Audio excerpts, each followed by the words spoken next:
quiero contarte algo que está muy cercano a mi corazón y tiene que ver con mi vida, con la ansiedad. Yo ya tengo mis años, soy mamá, soy esposa y ahora también soy consejera, pero no quiero venir aquí a hablarte desde los lentes de la consejera. Quiero venir aquí a hablarte desde los lentes de la sobreviviente y en algunas ocasiones incluso hasta de la socia, de la susodicha. Recuerdo hace muchos años, en una temporada bajo mucho estrés, estaba en mi oficina trabajando de lo más tranquila cuando de repente me faltó el aire.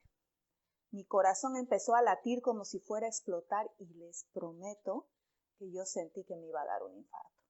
Tuve que salir a un lugar donde hubiera aire fresco, respirar hondo varias veces, calmarme y recuperar la compostura.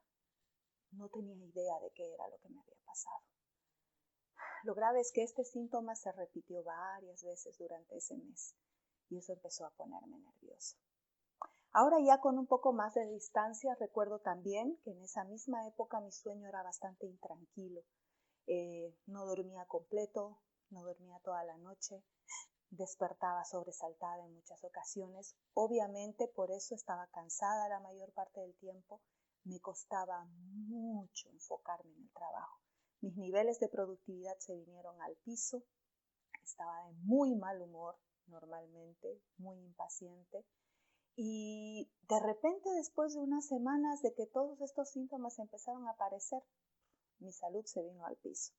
Empecé a sentir inflamaciones por todo el cuerpo, mi garganta, mis oídos, mis muelas. Yo corría al hospital una y otra vez. Tuvieron que medicarme. Y aunque la medicación funcionó, me ayudó a dormir mejor, no resolvió realmente el problema. Y empezó ahí una búsqueda, ¿no? Una búsqueda que ha sido larga, que ha sido intensa y que de hecho concluyó con que yo deje mi carrera como economista y empiece a ser una aprendiz de consejera. Y en esta búsqueda encontré un montón de información que me hubiera gustado conocer en el proceso. Yo creo que hubiera hecho mi periodo de búsqueda más corto, además de que me hubiera ahorrado un montón de frustración.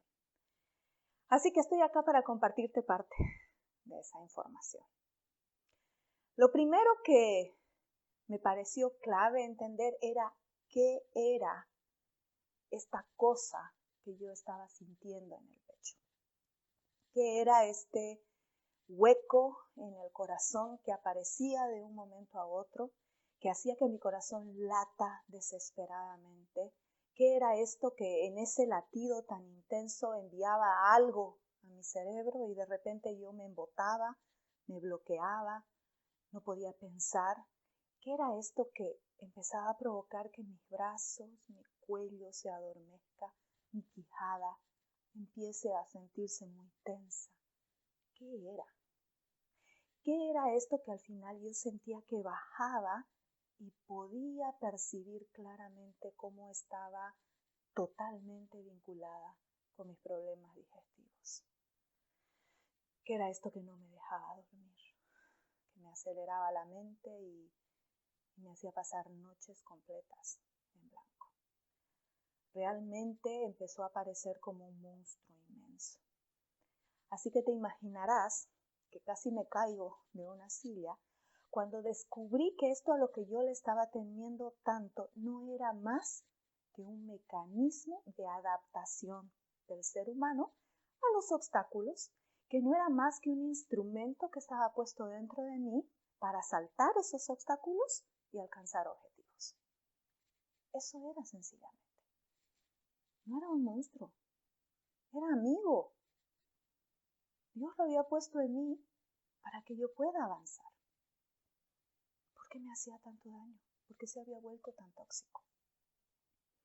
Descubrí entonces que el estilo de vida que llevo, que se parece muchísimo al del 99% de la población que vive en el mundo occidental, era tremendamente acelerado. Descubrí que el estar constantemente enfrentando desafíos sobreestimulaba mis cerebros. Sí, escuchaste bien, dije cerebros y ya te voy a explicar por qué. Sobreestimulaba mis cerebros y entonces esa sobreestimulación provocaba que mi cuerpo segregue lo que estaba diseñado para segregar. Pero como el estímulo era tan prolongado, entraba yo en un estado de hipervigilancia y entonces eso que era segregado y que tenía que ayudarme en ocasiones específicas se convertía en veneno que hacía que todo mi cuerpo sufra. Mi cuerpo, mi mente, mis emociones. Este descubrimiento empezó a liberarme, aunque no creas. El saber al menos contra qué me enfrentaba me hizo sentir un poco menos culpable y un poquito más con recursos, más en control. Dicho de una buena manera. Entonces, seguí investigando. Una de las siguientes cosas que me hizo explotar la cabeza fue algo que empecé a descubrir leyendo el libro de inteligencia emocional de Daniel Goleman. Me di cuenta que el ser humano tiene un funcionamiento biológico fascinante. Descubrí que no tengo uno, sino 3 cerebros en realidad.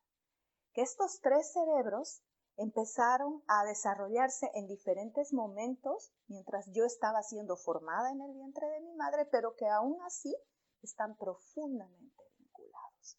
Y conocer estos 3 cerebros también fue sumamente determinante para mí. El primer cerebro, el cerebro instintivo, lagartiano, le dicen algunos, es el primero que empieza a desarrollarse. En ese lugar nosotros empezamos a aprender o a registrar aprendizajes que los psicólogos llaman improntas. Son conocimientos básicamente que adquirimos casi como un reflejo. Este cerebro está encargado de lo esencial en nuestra vida. Está encargado de la supervivencia y de la reproducción. Mi respiración, mi hambre están guardados en ese lugar. Y estas improntas están asimiladas casi inconscientemente. El siguiente cerebro que está desarrollándose en mí, que termina desarrollándose, es el que más me fascina. Es el cerebro límbico. Algunos le dicen cerebro mamífero. Es el cerebro emocional. Ahí nosotros empezamos a registrar, desde que estamos en el vientre de nuestra mamá, qué es agradable y qué no es agradable. Empezamos a registrar nuestras emociones. Pero junto con ese registro, nosotros registramos cuáles son los eventos o las circunstancias que provocan lo agradable y lo que provoca lo desagradable y empezamos a archivar esa información. Es nuestro sistema de registro. Este registro lo hacemos obviamente, como les digo, desde que estamos en el vientre de nuestra madre, y eso implica que no necesariamente tenemos la sabiduría necesaria como para que nuestro sistema de registro guarde cosas en base a la ética o en base a nuestros valores. Como lo estamos registrando en nuestros primeros 4, 5, 6 años, lo que hacemos es registrar solo lo que disfrutamos y lo que no. Y nos comprometemos a partir de ese momento profundamente con lo que nos parece agradable. El último cerebro que termina de desarrollarse en el ser humano es el cerebro lógico o cerebro racional. Este cerebro es con el que estamos más comprometidos conscientemente en hacer crecer. El sistema educativo está enfocado completamente en que este cerebro sea el que se desarrolle. Está dividido en 2 hemisferios y con él nosotros hacemos los procesos más complejos. Nosotros miramos la realidad, la interpretamos y aprendemos.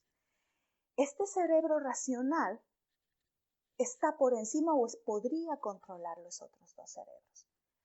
En realidad es el que provoca, creo yo, y de acuerdo a lo que he entendido, que funcione integralmente. Pero yo no sabía eso. Fue realmente revelador y me llenó de esperanza darme cuenta que era posible dejar de funcionar en base a las reglas que la ansiedad me dictaba. Por mucho tiempo, la ansiedad gobernó mi vida. Irrumpía cuando quería, sin que yo la invitara. Aparece en muchos de mis recuerdos importantes y en recuerdos que no son importantes también. Y siempre ella está diciendo lo que se debe hacer. Cuando empecé a darme cuenta de cómo funcionaba, pude ver que era posible que yo sea la que dé las reglas. Me di cuenta que no podía evitar que ella aparezca, pero sí, el instante que ella aparezca, yo podía mirarla fijamente y asegurarme de que era yo la que decía lo que se tenía que hacer. Realmente todo este conocimiento, todo este aprendizaje me llenó de esperanza. Me di cuenta que Dios había respondido a mi búsqueda.